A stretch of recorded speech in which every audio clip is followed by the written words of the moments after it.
Welcome to CrohnsCast. Thank you so much for clicking on the thumbnail and joining me for this episode. It's a slightly different take tonight as I'm the one that is getting the questions. So hit the like button, don't forget to subscribe to the channel and hit that little bell icon so that you get updated every time that we upload. Hope you enjoy the show. Hello everyone and welcome to episode 4 of the Determined podcast. As you know, this podcast is all about being determined and what it takes for us to be determined, and today I'm speaking with a really good friend of mine, Staff Sergeant Jonathan Gray, or as I know him, Jonny.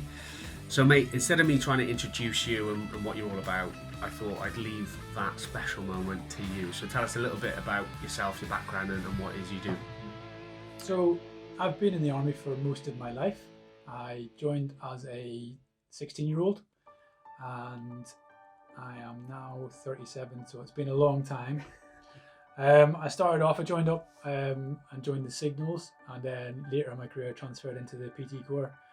After some deliberation, I chose to become an ERI, so then I got involved in exercise rehab, and now I find myself as a specialist advisor within sort of the rehab world for Wales, which is pretty cool.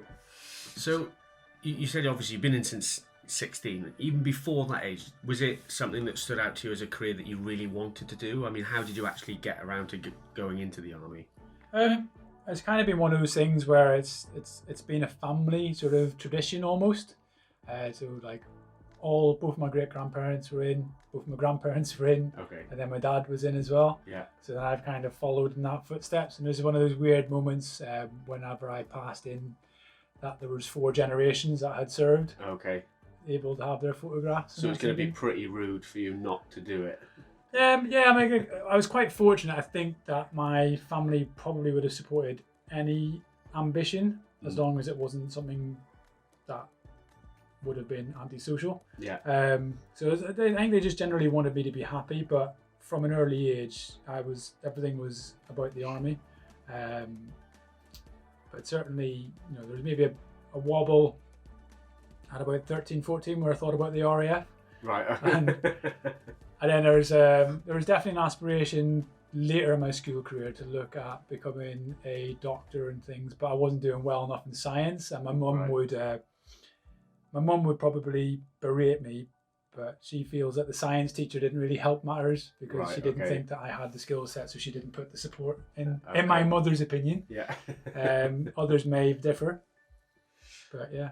Okay, so I think, I mean, from my perspective, I've always been fascinated about the army and sort of the military as a whole, I suppose, because having cystic fibrosis, as you know, almost sort of, I don't qualify, essentially. It doesn't matter how fit I might be, but I just don't qualify to sort of be in the army.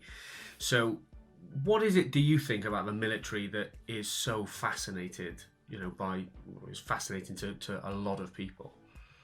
I think the military does a very good job at having its outward image.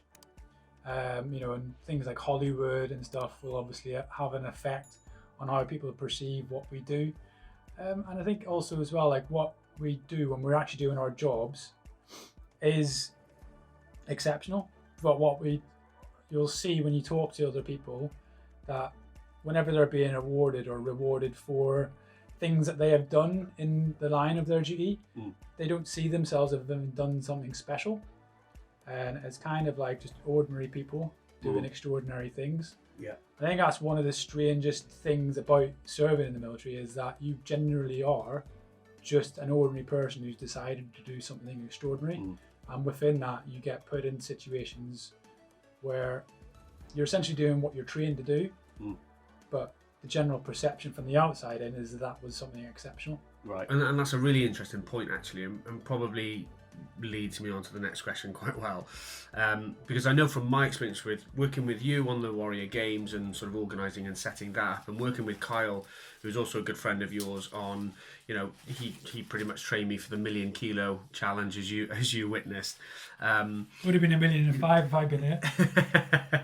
So I'm sure if Kyle's listening, he'll be cursing you right now.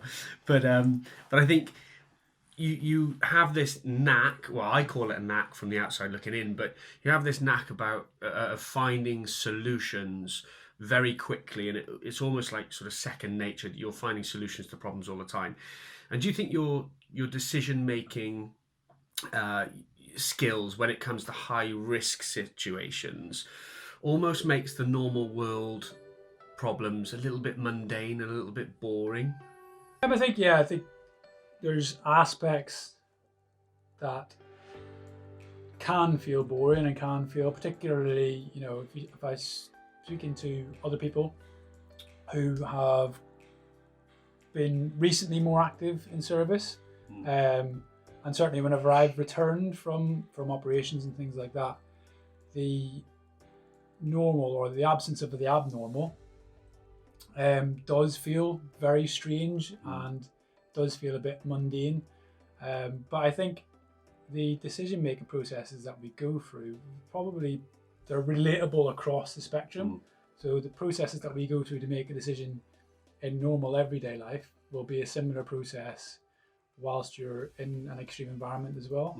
And I think it just comes down to how we're trained and that just applying those principles. So it's like there's a phrase that I've heard, I can't remember the name of the guy who said it, but it's talking about methods and principles. Right. So if you have a method, if you don't have principles, then essentially you can't move forward. So there's millions of methods, but the principles are always the same. Yeah. So if you've got principles, then you can choose your methods. If you haven't got principles, then your methods will choose you. Yeah. Which I think is how everything comes together for us. Is Yeah. like we're taught principles and therefore can employ different sets of methods to each different thing. And that's sort of really interesting, because I mean, I know we've spoken sort of behind the scenes about a lot of these things around, coming up with solutions and sort of thinking about day-to-day life. And I think for me, looking at, you've got a wife, you've got 2 young kids, and I want to touch on that a little bit in terms of the mental aspect of that, because physically, lack of sleep deprivation, or it's having another child to sort of look after, another responsibility in your life. So physically you're knackered, you're going to work, and obviously that has an impact on everything in your life. But mentally, how has that, talk to me about the last sort of 12 months of your life and how that's sort of changed? Mentally, a lot more stress. I think we talked about this before. Again, it comes down to sort of task appreciation. So understanding the task at hand and understanding the impacting factors which are obviously impacting it. And it's just, if you can concentrate and focus on those two, then you'll generally come to a workable solution that will, whatever the situation that you're in, you'll be able to sort it out. Yeah. But certainly in the last 12 months, it's been a real struggle for me trying to come to terms with the fact that time is precious. I don't have a lot of it. I'm operating, and generally speaking, on my back wheels with very little sort of sleep.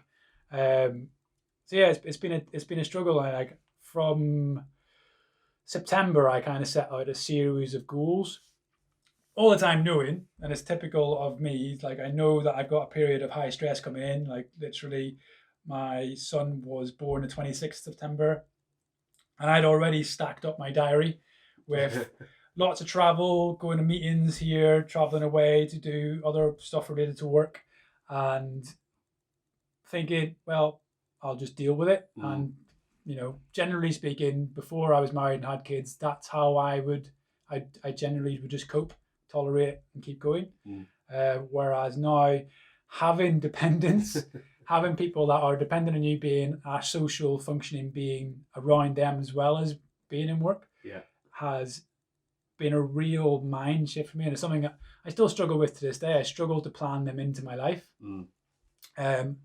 And from September, it's taken me till now, which is January, to come to terms with maybe my goals and my ideas of how the next 12 months should be may not be realistic. And it's not so much, I think we talked about it earlier, the fundamentals of those goals and the fundamentals of changing them to a more realistic target. It's just coming to terms with that for myself, that I'm not going to be able to achieve what I set out to achieve, and having to sort of regress them or bring the goals back a level. And that's actually been the hardest thing, I think, for me, is readjusting them. Although I talk about it all the time to all walks of people about readjusting your goals, making them realistic, making them achievable, measurable. And yeah, it's almost a hypocritical moment that having done it for myself, that I've beat myself up about it for the last 6 months. And finally now I've addressed it and changed it into something that's actually going to be achievable. And for for the people listening who don't know this about you yet, you've got your own podcast called the CrohnsCast. Talk to me a little bit about that and how that came out, because that was a goal of yours to sort of start, and obviously you've been successful in that. How did that come about, and why CrohnsCast?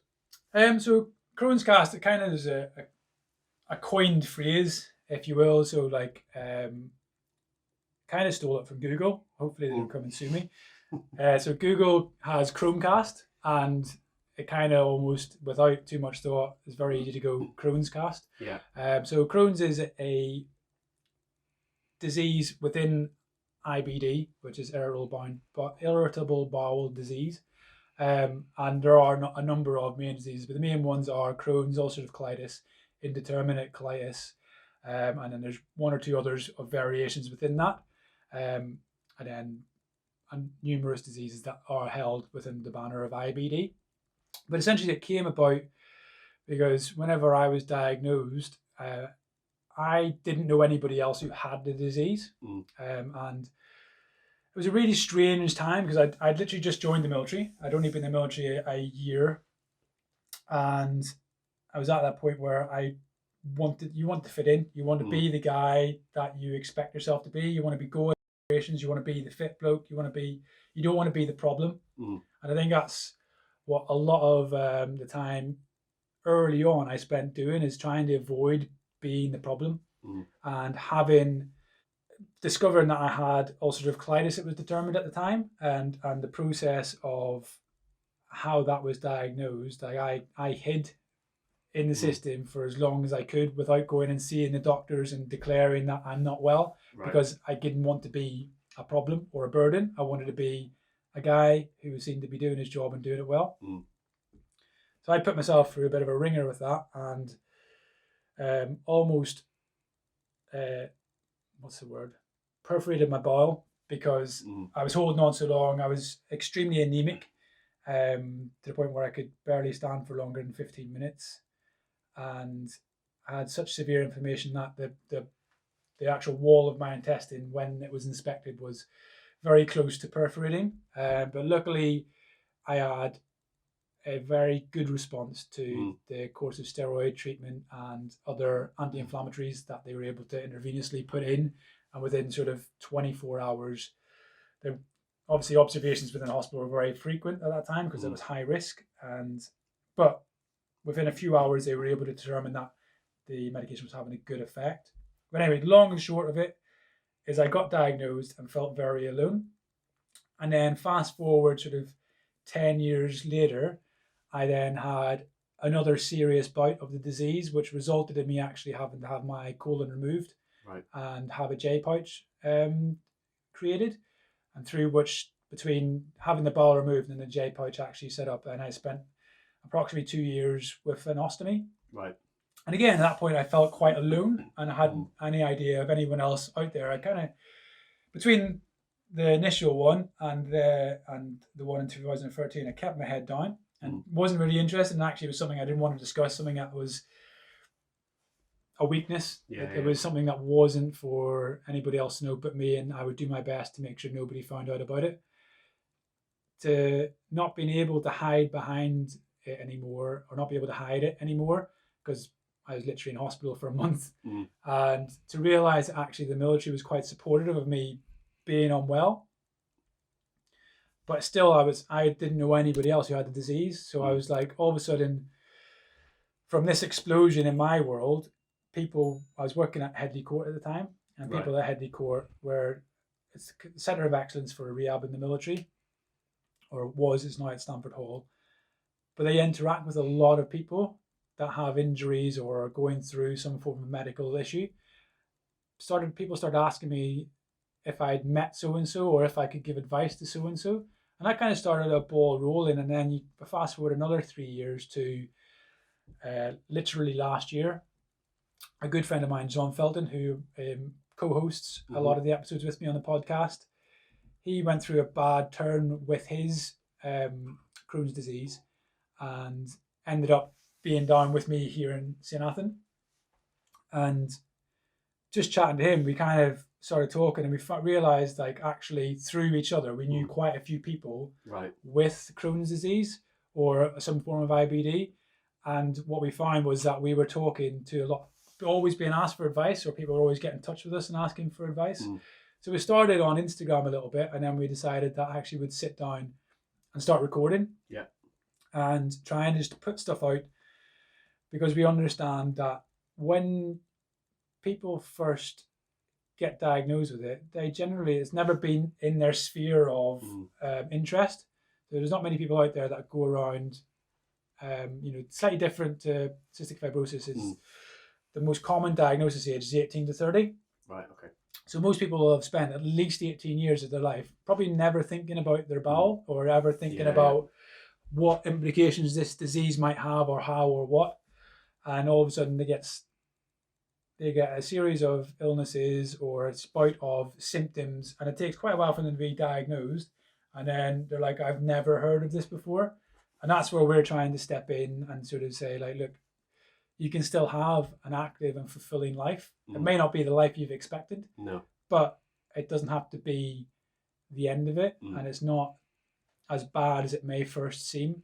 So hopefully by just sharing our experiences, and what it's kind of morphed into is actually reaching out to other people within that I come across on social media and actually sharing their stories as well, just to give perspective to people that are coming in that are new or are already existing with the disease and are unsure if they're alone in the world, or unsure if their experiences are unique to them, or if someone else might have gone through it. And hopefully just through hearing other people's stories, some people either get ideas for how they can go on with themselves, or they can draw empathy from hearing those other people.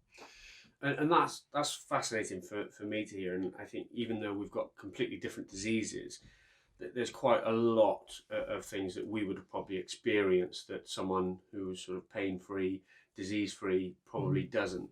And so to touch on that slightly, obviously you're in the army, historically, you need to show that you're a strong man, you can stand on your own 2 feet, and you're sort of like part of the pack, as it were. And as you touched on it there, you didn't want to be the weakness in that pack.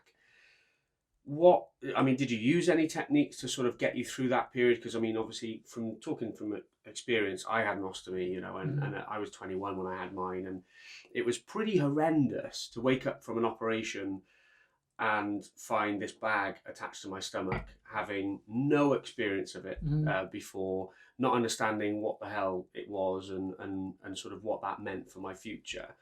So how did that impact your mindset? The hardest part actually for me was in the hospital. I think it started. I actually had a really difficult period just before, because I had a massive flare, and because most of my career I've been outside of the UK. Right. So apart from my initial diagnosis, the majority of my career I've been elsewhere, and the problems arose that when I reported to my medical chain, because I had my medical care had been previously external to the UK, I wasn't in anybody's register. So therefore they had to go through a process of re-registering me. And it's quite scary, because I was deteriorating fairly quickly from my experience of the disease. Like I was an F1 car, whereas previously I would have been the number 12 bus. And It was alarming how quickly my condition I felt was deteriorating, and I didn't feel that the process was moving perhaps fast enough for what I was feeling. But I know that the medical chain was doing the best with what they could at the time, with the information that they were being given and the thresholds that they have with which to meet certain criterias. They were doing the best that they could, and I accept that. But yeah, so that had me exceptionally concerned, and I think I was going downhill for about a month and simply increasing steroids, topical steroids, given by my doctor with which to try and alleviate the inflammatory symptoms. Yeah. And then it wasn't until I think it must have been about 3 or 4 weeks. I was just about to go on placements out onto another area, and I got to where I was the night before, and then I rang up a mate that I was on the placement with, and I was like, I'm not going to be there. I'm going to be in hospital.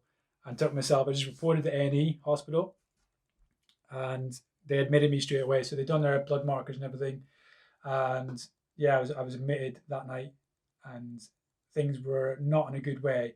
And it was more those times where I think mentally I was struggling. They stuck me on a number of different highly toxic medication. So cyclosporin was one of them. I can't remember the other ones. I'm convinced that the medical world is just tries to make words as difficult as possible to pronunciate. I'm sure you've seen it with the medications that you've possibly taken through your through your life. But yeah, some of the medication that they trialed was I can't remember. I don't know how to say it, but cyclosporin was one of them, one of the later ones, and none of it was having an effect. So essentially, I was nosediving, and I was nosediving further, and I just remember being and I was very, very sick at that point, like to the point that it was a struggle for me to get out of a hospital bed, and that for me was the lowest point, having come from being, a national level athlete, a guy who deploys in operations and functions at a high level physically, and has been able to do some crazy things, to now being barely at 29 years of age able to get out of a hospital bed, surrounded. And the other thing that I found as well, which brings me back a little bit, is when we're in hospital in those wards, particularly with IBD, it generally seems to be a geriatric problem, i.e. over 50s,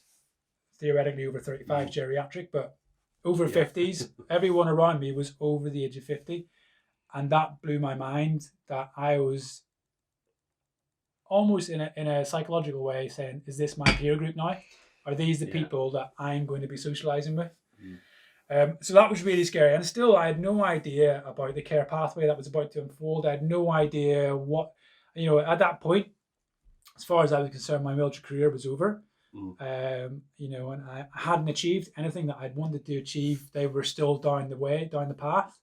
I was en route to achieve them, but I hadn't achieved them yet. And I felt very much like that was going to be taken away from me, and that was a very scary prospect. And then they started talking to me about surgical intervention, and that's when he started mentioning a ostomy and having a what do they call it? The ileostomy bag. Yeah. And I was colostomy bag. Sorry. Colostomy bag. That's the one. And I was like, I don't want that. That's not an option. And very quickly I shut it down initially, and then there happened to be, so I think it must have been about 3 weeks in hospital, a person who was similar age to me was admitted into a couple of beds down, and they asked me if I would like to speak to him about it, because he already had an ileostomy. Right, okay. And one of my main concerns, actually, I think it was quite vain really, or quite maybe too low of an opinion of the female of the species, was that how would anybody actually want to date someone with an ostomy and having a bag and all of those implications, whereas I'd always been physically robust, I'd always looked after myself, and through the nature of my occupation had a figure that was, for argument's sake, pleasing to the eye, or aesthetically pleasing. I mean, you're in good nick, basically. That's a byproduct of training, but it was a byproduct that I quite enjoyed. So that all those things were massive concerns, and I remember being visited by people from the military that were our friends of mine, still are friends today, and just saying to them, like, athletics, I'm never going to be competing again at any sort of physical event. This is it now. I'm going to have to, like, coaching is the only way I'm going to be involved. All of those things were really scary. And then things weren't working out, and all of a sudden surgery became very quickly, like, it was virtually the only option left. And so literally on my birthday, so it was midnight on the 9th of March, which is like literally you couldn't get more precise to my birthday. Yeah. I was wheeled in to theatre, having finally accepted like maybe surgery is the option. The meds, the stats, and we're not going in the right direction. And the surgical team briefed me up, and midnight I was brought in. I remember sitting with the anaesthetist and just chatting with the anaesthetist. I'd opted for I can't even remember what I opted for, but I had to get injections in the spine anyway. And I was speaking to them, and he goes, oh, it's literally my birthday today. And he's like, oh, I'm really sorry I've got to do this on your birthday. He goes, and I was just like, do you know what? After the last couple of months that I had, this was the biggest gift I think I could have got. Yeah. And I was that's the stage I was at that point. I think I'd gone through all of it, and the point of surgery to have an ileostomy was a gift as opposed to anything else. And that's amazing, and a lot of what you've just said sort of reminds me and of my experience with it, because when I went onto the ward, exactly the same experience. I was the youngest by probably about 30 odd years, you know, and I remember them being a lot older than 50 on the ward that I was on in Landoc. But I suppose it sort of brings itself to sort of talk about, you know, highlights of your life and sort of like moments. So taking the sort of that medical moment out of your life at the, you know, for now, is there anything within the military specifically, on whether you've been on tour or whether it's here, you know, that sort of stands out as a key moment in your life, as a pivotal moment, or a moment where you think, you know, you have some perspective on life, or sort of that sort of created a determined person? Or, you know, is it something that you were trained to be determined to succeed, I suppose? I guess anybody out there would have key moments in their lives where they feel that shaped them into the person that they are. So I don't know if it's certainly the type of experience may be unique to the military, but I think we all have those life-affirming moments of various styles. But yeah, for me, there are a number of areas where it's kind of like that's shaped me to be who I am. You know, it literally starts from basic training. You know, the first time that you pick up a weapon and you realize, you know, this isn't some target rifle club or something like that. You know, this isn't just a clay pigeon range. You are, for the first time, holding this weapon and being taught how to use it with the sole aim of potentially taking somebody else's life. And that's very real, and that's not hidden from you. That's the military are very forward in making sure you're aware that may be an expectation of you in your career. I think moving from that, still within basic training, is the first time that you go out, and a lot of it is the early stages, the first times that you go out and you're on exercise, and you've done a lot of talking and a lot of dry practice about, you know, section attacks and attacks as a fire team, and like initially you're literally focusing on your own skills and drills and that of a partner, so it's pairs fire maneuver. And the first time you kind of go through that and are engaging a target, moving through the skills and drills that they've taught you, realizing that those skills and drills actually work, and they start to apply little bits of stress. And I think that's where, you know, we talked about earlier, your decision making. Yeah, I think that's where it starts. And again, you can take these elements out and insert them into any walk of life. But you're starting with very basic things and increasing either by the skill that's required to conduct a certain task or the stress that's applied. So they start very small, and just going through that pairs fire maneuver the first time, you're like going, wow, this is something that I've only ever seen in a movie. Yeah. And now I'm doing it, and I can see how this works, and I can see how this then moves and becomes something bigger. And all that they do is they just apply a little bit more stress, or they make it a little bit more complex. And just through those small little tweaks, all of a sudden you've gone all the way up, and all of a sudden, you know, by the end of it, or by the time you're finished your phase 2, you're at a company level attack, which has got so many moving parts. It's not even funny. You know, you've got a platoon in the rear, you've got an assaulting platoon, you've got a flank platoon, you've got all these things happening, all concurrently. Yeah. And it all starts from you and the guy next to you operating functionally as a team, and then your own personal skills individually as part of that team being on point. Yeah. And the decisions you make are very simple, but they have a big effect. And then just everything just builds on that. So literally the first time I done Paris fire maneuver as part of our first exercise was another one of those points where I started getting those aha moments and going, oh, this is real. This is teamwork. This is part of, and just being together with that group of people. Like, I'm still in touch with some of them today. It really is like, I hate to say it, I hate to be cliche, I hate to agree with an advertisement, but it really does bring that sense of belonging. But I also think you have to have a specific mindset with which to flourish in those environments. And I'm not saying that, depending on your life choices up until you join the military, are going to make you not be a good soldier.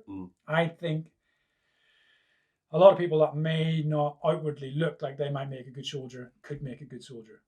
But it does, you have to find that within yourself, and the only way you find that is by giving it a go. But I do think, the military is very good at finding those.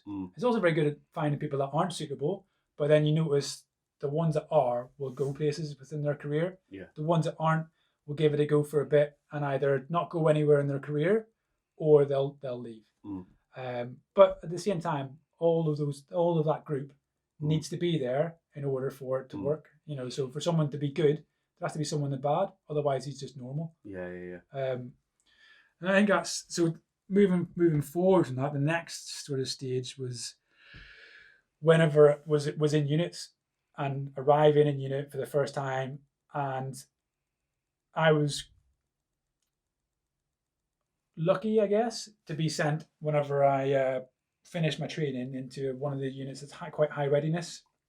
So that was really exciting for me to be put into a unit that I had known to be high readiness and very, very deployable and out and about. And that's where I had this conundrum that I got sent to here, and all of a sudden I'm not well. I'm sick. And actually, me being sick in that unit, like the unit did really well. They like my chain of command at that point looked after me really well, and they could have been really not happy. But to me, directly face to face, I was well looked after. But ultimately, I was an anchor because I couldn't at that point do anything because I was unwell. So someone was having to take up the slack. That's another point where it made me realize about sort of leadership and teamwork. Is you've got to be a team player. You've got to be part of the team. And me being not able, like there was other elements that I could do. I could do a lot of the stuff. But ultimately deploying and some of the exercises I couldn't fulfill. And that was heartbreaking for me, but it was also a realism of where I was in the world. But it made me realize and appreciate how important it is to be a team player. And I think I maybe made it easier in the unit because although I couldn't do certain aspects of the job, I made sure that I was good at the other aspects that I could do. Whether that's unique to me, I don't know. I'm sure it's not. But that was one of the principles that kind of pulled me through the rest of my career, was just making sure that while you're in a team, be the best you can be for that team. And that's where it started to become more of an ethos that it's not about you. There's you don't exist as an individual. You exist as a cog, as something bigger than yourself. And I think that's something that can catch people out sometimes, particularly. And again, I'm kind of coming from a long in the tooth, grey, old, miserable soldier that I think some people in today's world struggle with that idea, and it's not their fault. You know, the world that we've created exists as it does, will have certain things that will teach the population or to teach the people that live within it and grew up with it. And that's that a lot of things today kind of reinforce an individualistic approach to things. And if you're not getting something out of it, then why would you do it? And that's an attitude that comes in direct conflict with what the military is about. The military, in my personal opinion, is about sacrifice. It's about something bigger than you at all times. So it really hinges upon the team. And if the team doesn't have cohesion, if the team isn't willing to work, you can have 4 blokes. And this is actually another time. So it comes back to me being a corporal. So I'm a section commander, and I'm going to put the heating on because I'm freezing. Yeah. Oh, it is on. You just put some more weight on, mate. Turn that radiator up. So it comes back to me being a corporal, and for the first time, like, I've got my own section and they're mine, so to speak. Obviously, ownership is.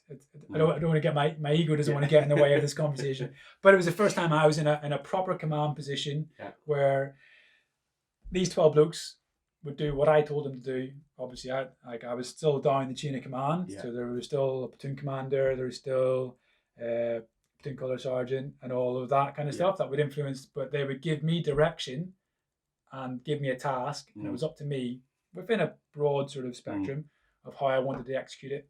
And that was a real pinnacle for me. And at that point, I had my blokes, and in my opinion, like, we could take on the world if we wanted to, and we'd win. And it was that kind of thing. Like, you know, we everywhere we went together.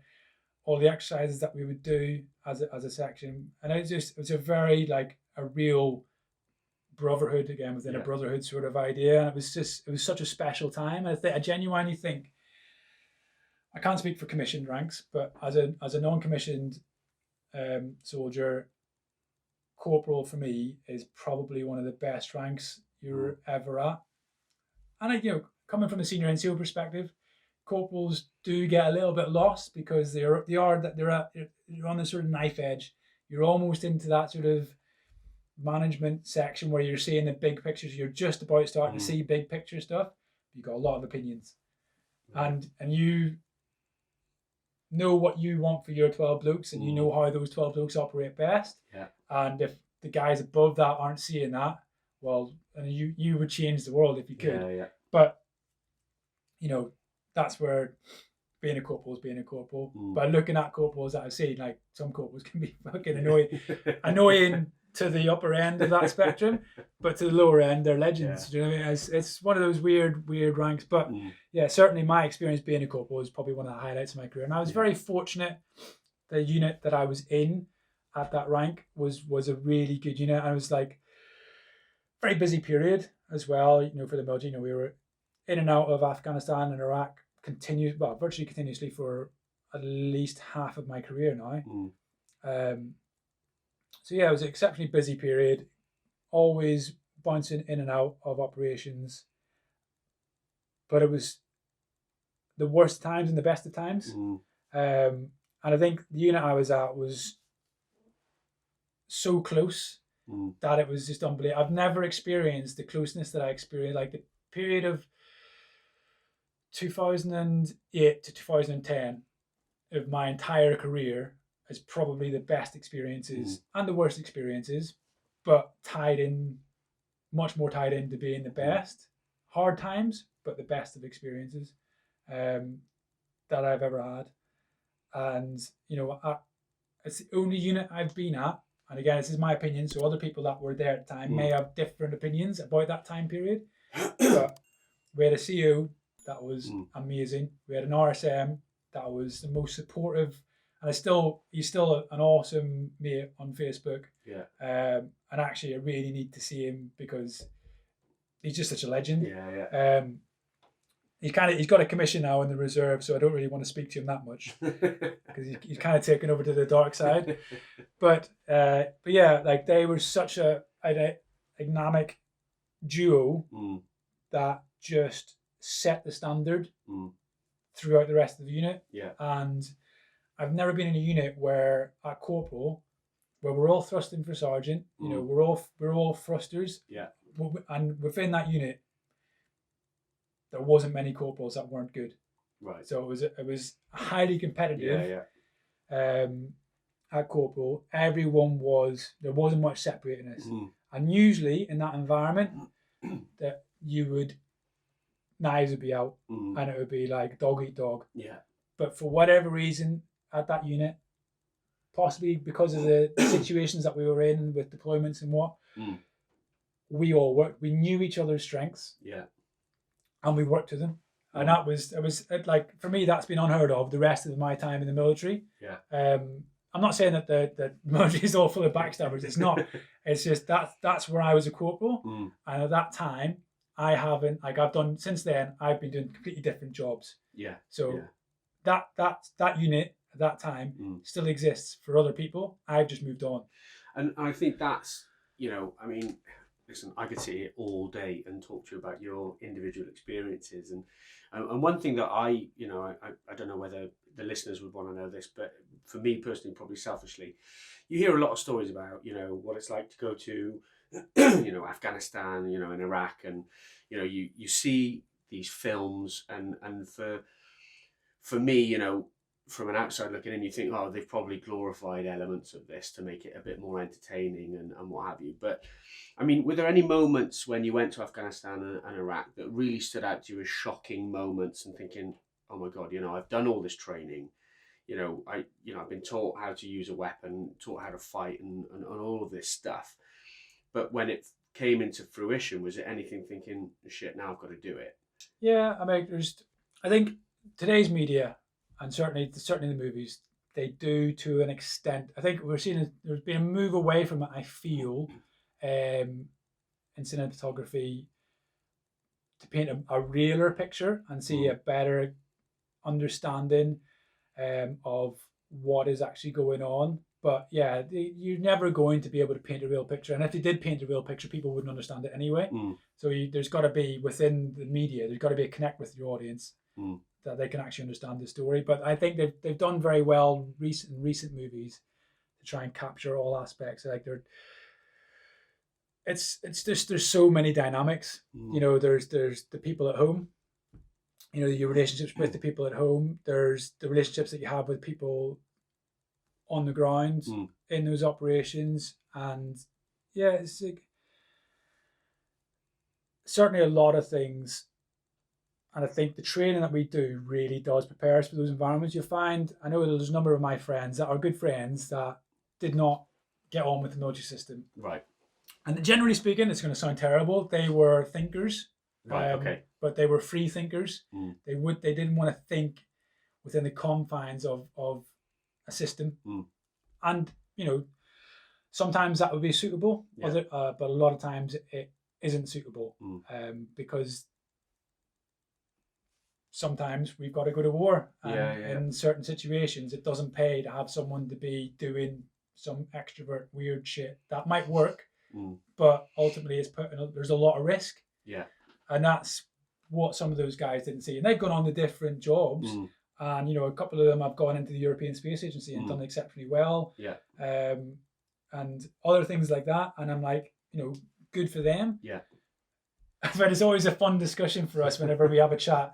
And they can be very anti about their experience. Right. And it's trying to help them understand why their experience may have been negative. Yeah. And it's just, it is what it is. But yeah, being in operations, our training does so well to make it become a unconscious activity. And a lot of stuff we do, it's not a conscious thought, it's a drill, and it's drilled and it's drilled and it's drilled. And ultimately, most of the stuff you see us carrying out in operations is a sequence of events that is just repetition of task. And you've done it and done it and done it and done it and done it. And what you find more often than not is it's not till after the fact that what you've done comes home and hits you. So a lot of situations you find yourself in don't have an effect in the present. It's only until you get maybe 24 hours to a month to 6 months down the line that you've had time to sit and think about things and go, that didn't feel right. And that's why you see so many people when they come, it's not until people come back that you see them starting to have problems adjusting, and it's just because they haven't been able to have time to think about what is going on. But yeah, I can remember the first time us getting shot at, and we're on a rooftop, and the battle group is doing an advance. We've got one company advancing, 2 companies on flank, and I'm with the TAC sat on top of a roof, and I'm just watching this unfold in front of me, and all of a sudden we've contacts come in, and we were expecting it. So it was a overt assault. We had ground to take, and we had objectives that we needed to achieve.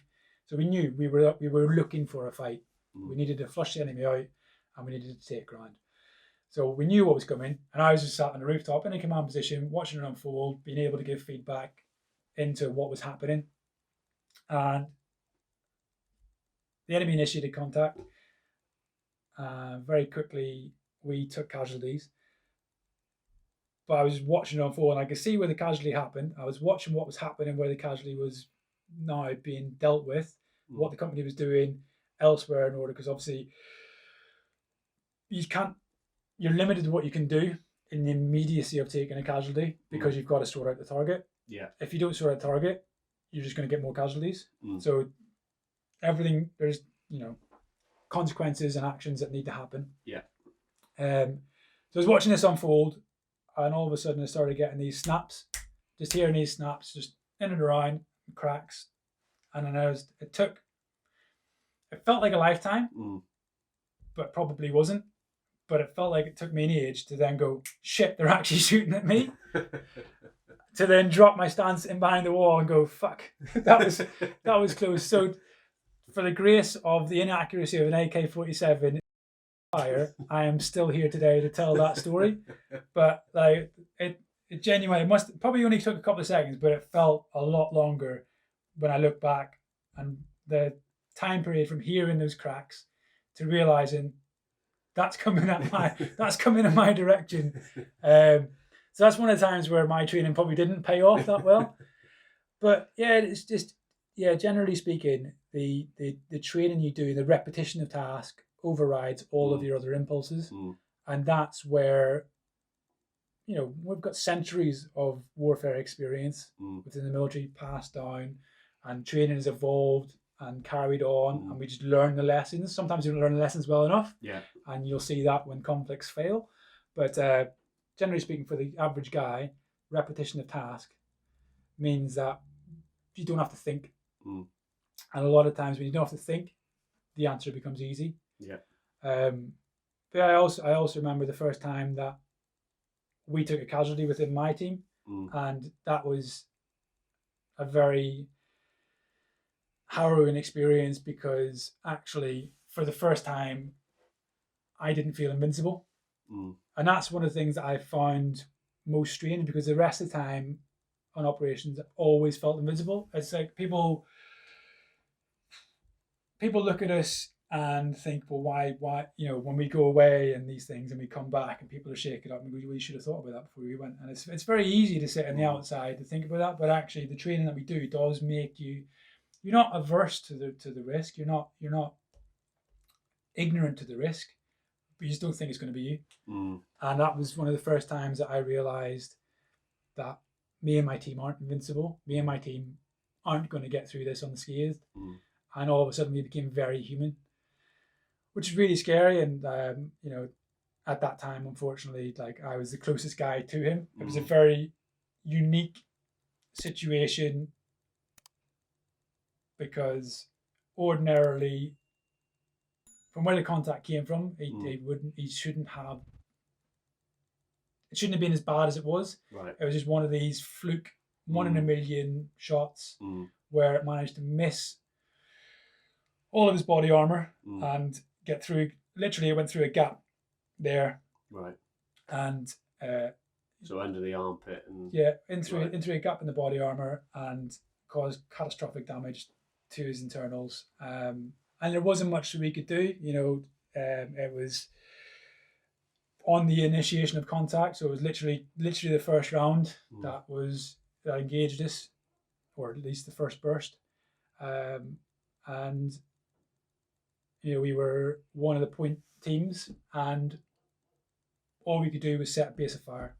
And I do what I always done, and I take a step back, and I'm sat there with my radio and the commander going, what do we do now?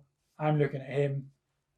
I've called in the contact. I've called in all the stuff that I can call in on the radio based on what information he's telling me. I've now got him between my legs, trying to stabilize his head and neck, trying to keep an airway open, helping the team medic, whilst another medic team comes down. And all the while, everything, like my focus, this is where my training, I don't know if my training switched off or not, but all of a sudden my focus stopped being in the job at hand. And that, in an after fact reflection, worried me that I became so transfixed on this bloke that I'd forgot about the rest of the world. So I was vulnerable at that point, but I was in cover. All the other things that were happening, short of something catastrophic, weren't really going to affect this. But effectively, I was out of the fight, stabilizing this guy, and the medic was trying to sort out whatever he was trying to sort out. And all I could see was blood, just pumping out of him, and we were trying to keep him alive long enough for the medic team to arrive and extract him. And he didn't make it. He didn't make it to the medic. The medics arrived, and we can't declare him dead, but we have a battlefield first aid manual where if you get to a certain set of criteria within that, our advice in a combat situation is that they are dead and you stop. And it got to that stage where there's nothing more that we could do. And that was an experience I didn't enjoy, an experience I've learned a lot from. And it was a very difficult but very true lesson that we aren't invincible, and that something can doesn't matter what it is. It could be a bus, it could be whatever, and it can be as quick as that. It's crazy. I mean, I've got goosebumps listening to this, and I'm sure everyone else has as well. It's just to think that you're in that life situation that is quite clearly, within split second is life and death, and moving on from that slightly, you've been prepared. So you're part of the training is, you're trained with these weapons. You're trained to understand what contact is. You're trained to sort of react to those kind of extreme environments and extreme scenarios. And we touched on it there about people coming back and sort of and not coping with that very well. And how did you do that? Because obviously you're going from that extreme situation to then you come home and it's sort of day-to-day life. It's back to making a filter coffee in the morning and your breakfast and popping down the shops for a pint of milk and that kind of thing. How did you find that transition? I think I found it quite difficult. I didn't find it difficult to a level where I turned into a different person. I feel some people might have a difference of opinion on that, but it was a struggle. It really was a struggle, particularly after that specific tour. And a lot of people were having problems at that time. We were quite fortunate that when we came back off that one, we had a little bit of time together. But actually, after a period of months, people were starting to move out and move away. And all of a sudden, we were in a situation where not many people were left that I'd been through that experience with. And that's when I think I started to find it difficult, because it wasn't like the people I was talking to didn't understand. And it was a difficult adjustment. And I think sometimes it's just time. I think I still bear the scars of that now. I think sometimes I still haven't adjusted. There's certain situations and certain experiences where I can't understand why some people act in a certain way, and certain situations where I don't perform as good as, like, I still get sweats when it comes to doing CPR. I still have not massive effects. It doesn't stop me from being able to do things, but I still experience things that you don't normally experience, and it's not because of the situation I'm in. It's because of situations I've been in that I know that they're what is influencing it, which is a strange thing in itself. But ultimately, yeah, I don't think I adjusted that well initially. But it's mostly through talking that I found a way to function as a person. And I think that's the same for most people. I don't think there's a quick fix or a cure-all method. But one of the systems that we employ in the military is called TRIM. So whenever you experience something traumatic or similar, we have basically a debrief, and then you've got people to talk to, and you can approach people, and just talk about your experiences and what difficulties you're having with it. And then we've been quite fortunate in the military that we've sort of started really investing in mental health. So you've got those opportunities open to you, and they offer treatments of CBT and EMDR and things like that, with order to help you readjust. But yeah, it's not something that I think the world prepares us well for. Just in general, not just the military. I think mental health is almost a forgotten science, where up until recently, it's just been something people get along with. And if you're going to see a therapist, it's because you're mental. And I think that's becoming more recently. Actually, you don't need to be mental to go and speak to someone. Sometimes actually that's probably the best thing that you could be doing. And just, I hate mental health. Mental well-being, I think, is something that we all could do with investing in and having a better knowledge of, because there's so many different. I had this discussion actually in a recent podcast with a girl who's involved with mental health, and she went through a traumatic experience and suffered from PTSD and everything from it. And now she advises companies and things on employing people with mental health issues. And actually, people with mental health issues have got a lot to offer because of the experiences that they've had, and the learning experiences that they've gone through, are able to understand themselves a little bit better about how they're going to react to certain situations and bring a little bit more to the table from that perspective. And it was just talking about how important it is that you just never know what is going on inside someone's head. And I think we look at me from a military aspect and the experience that I've had. I haven't been diagnosed with PTSD, but we look at soldiers and go, well, that's something that we can rationally think of. Okay, that person could have PTSD. That person, this has happened to that person. That person saw his mate get blown up. I can understand that. Of course, he's going to have PTSD. But a traumatic experience is different to every single individual, and that's where people get. I think sometimes people feel ashamed of having a diagnosis of PTSD, or sometimes people don't believe that certain people deserve a diagnosis of PTSD. But it's kind of like, everyone's threshold is different. People's threshold to stress is different. And if you haven't had prior experience and a tailored introduction to stresses, a stress that might not stress me out could be an absolutely black spin. And it's just very difficult to try and really allow for people to understand that across the spectrum, for those that are either suffering or for those that are seeing somebody suffer. And just a level of understanding, I think, is what's really important to come into that.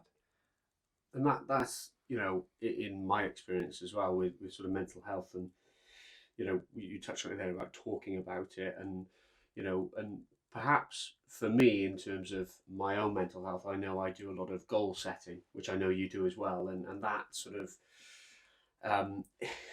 is why we talk about on this podcast about being determined and what it takes to be determined to succeed. And obviously, you've had a hugely successful career in the army, and obviously still are there, in that sort of career, albeit in a different sort of path. Mm-hmm. But in terms of sort of being determined to succeed, like I've said, obviously you've got your wife, you've got your 2 kids, you've got your career still, you've got the CrohnsCast, the clothing brand, all of this stuff that's going on in your life. And I suppose this is probably the most difficult question, as you alluded to earlier, is what is your why? I think my why always comes back to something that's bigger than me. Like I all of the things that I'm doing are for somebody else. It's a kind of a strange thing. So to be in service and to serve is, I guess, kind of what I've been about and always been about. And everything that I'm doing in those aspects is to benefit what I feel is a greater good. So my podcast, vlog, or vodcast, whatever way you want to call it, is to help people not feel alone, is to help people realize that there are other people out there that are going through or have gone through or experiencing the same things that they are now going through. Clothing wise, I'm still designing. Yeah. I genuinely can't believe how long some things take to sort of sort out. Whether that's my own perfectionism head, I don't think it is. I think I'm being quite cutthroat with myself on it, but it's just so difficult. Like if anyone's out there who wants to mentor me in clothesline production, I'd be more than happy. But yeah, like even that is from my experiences and talking to other people, there is nothing out there that helps people feel that they can be themselves, clothing wise. You know, particularly with people with chronic diseases who have ostomy bags or any other sort of appendage that they have to wear. It's very difficult to find clothing that you can fit on you that doesn't make you feel like you're obviously unwell, or you may not be confident in wearing stuff that people can see your ostomy bag or can see a PICC line. And also as well, it might not be that you're not confident. Maybe you just don't want to be. Maybe you just want a day where you can wear something and just feel like, oh, I am not my disability. Yeah, and people aren't staring for that reason. Yeah. And just so you can feel comfortable. There isn't anything I feel available really out there. There's a company called Vanilla Blush, shameless plug, that originates from Scotland, and a lot of my friends that I've spoken to who have got ostomies currently know of and work with Vanilla Blush, and they're great. We want to do something slightly different to them, but what the stuff they do, they're the only company that I know of that exists that has any relationship to what I hope to achieve. And if anyone from Vanilla Blush is listening to this and would like to reach out to me, because my mate John's already doing some product reviews for them. Oh, okay. But yeah, I'd love to sit down with them. And again, it's my own ignorance. I haven't actually reached out to them yet at all. That's just me still adjusting to becoming a dad for the second time and do everything else. But yeah, I'd love to speak to anybody who knows anything about clothing design and where the hell you go. Because like I've created like this t-shirt. Creating a t-shirt is easy. Creating normal clothes is easy. Trying to create something which is custom, I can't find anything for it. I'm just like, and I don't know. I've got ideas. It's now pulling those ideas from a whiteboard essentially into something that's going to be functionally able to be created and designed. And that's where I got to spend my life doing things my own way and doing things and just figuring it out. But at the minute, I'm at a brick wall with that one and going, right, I know what I want. I know generally what I would like it to achieve. But the middle bit of getting it designed and getting like at least, you know, a prototype is beyond my knowledge of being able to do that. I'm just not able to do it. But yeah, it's all about helping others and being of service. And I think that's what helps take it through and just keep it going and keep me motivated towards it. And I think that's one of the things that helped me adjust to changing my goals for the year as well. Was that it's just generally not about me, and everything that was making me. So my goal this year was to do a video a week, but I wanted that video to be something and have substance. Yeah, and having a newborn, having a full-time job where I got to be all over Wales, being involved in elite sport as a rehab instructor. All of those things are just, and then trying to run a essentially a media business, trying to create a clothing line. I've just been like, this is what. So yeah, I just readjusted and went, look, the show doesn't need to be every week. It could be once every 2 weeks. Yeah. And you know, time will allow me to adjust and get my editing skills up, or allowing me to find an editor. You know, all those sorts of things. Yeah. There's time. There's always time. I think that's another mantra that I picked up from sort of the Navy SEALs. Right. There's always time to do one more thing. Yeah. So you've always got time to do one more, and that's, you know, a big help for me. But ultimately, my why is to help others. And that's my why. That's well, listen, it's amazing. I think we're on the same road there, and certainly in the same thought process. So, you know, I think I've learned loads by speaking to you, and I know everyone else will. And you know, to be honest with you, I think, like I said earlier, I could sit here all day and talk about your experiences and try and learn as much as possible from that, but also just to enjoy the story, I think.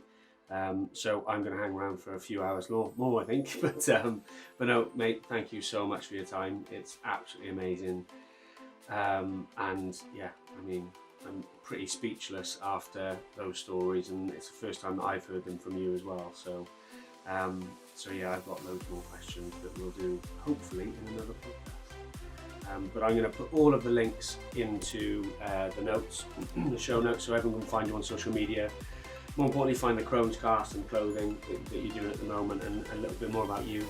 So thank you very much, mate. Is there one more sort of message that you want to get across, albeit a plug?